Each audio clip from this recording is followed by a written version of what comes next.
নমস্কার সবাইকে, আমার এই ছোট্ট চ্যানেলে আপনাদেরকে স্বাগত।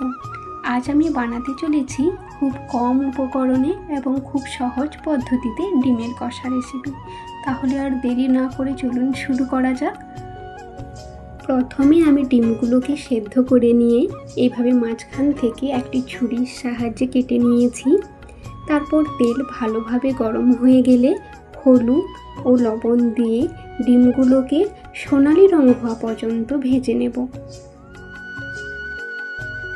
ডিমগুলো ভাজা হয়ে গেছে, এরপর একটি প্লেটে তুলে নেব। ডিমগুলো তুলে নেওয়ার পর এখন একই তেলে আর 1 চামচ মতো সরষের তেল দেব এবং একটি তেজপাতা, একটি শুকনো লঙ্কা ও 1/2 চামচ জিরে ফোড়নে দিয়ে দেব। এরপর পেঁয়াজ কুচি দিয়ে মিডিয়াম আঁচে কিছুক্ষণ ভেজে নেব। পেঁয়াজের কালার ব্রাউন হয়ে আসলে এর মধ্যে 1 চামচ আদা রসুন বাটা দিয়ে কাঁচা গন্ধ চলে যাওয়া পর্যন্ত ভেজে নেব। এবার দিয়ে দিচ্ছি 1 চা চামচ হলুদ গুঁড়ো, 1 চা চামচ লাল লঙ্কার গুঁড়ো, 1/2 চা চামচ ধনে গুঁড়ো, 1/2 চা চামচ জিরে গুঁড়ো এবং স্বাদ মতো লবণ। অল্প জল দিয়ে মশলাগুলো মিডিয়াম আঁচে কষিয়ে নেব।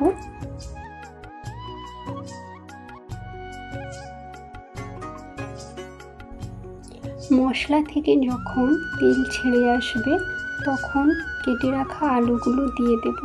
আপনারা চাইলে আলু নাও দিতে পারেন।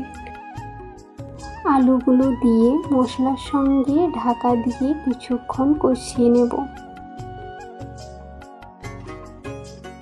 যদি ঝোল পছন্দ করেন তাহলে পরিমাণ মতো গরম জল দিয়ে 5 মিনিট রান্না করুন। আর যদি কষা কষা খেতে ভালো লাগে তাহলে খুব কম জল ব্যবহার করুন। যেহেতু আমি রান্নাটা ঝোল ঝোল করব, তাই জলের পরিমাণটা একটু বেশি দিয়েছি।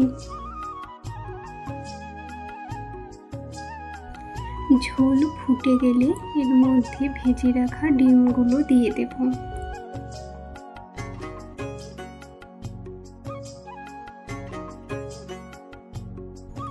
আমি এখানে কয়েকটা কাঁচা লঙ্কা ব্যবহার করেছি। আপনারা আপনাদের প্রয়োজন মতো লবণ এবং লঙ্কাটা ব্যবহার করবেন। ডিমগুলো দিয়ে কিছুক্ষণ রান্না করে নিয়েছি। আলুগুলো ভালোভাবে সেদ্ধ হয়ে গেছে।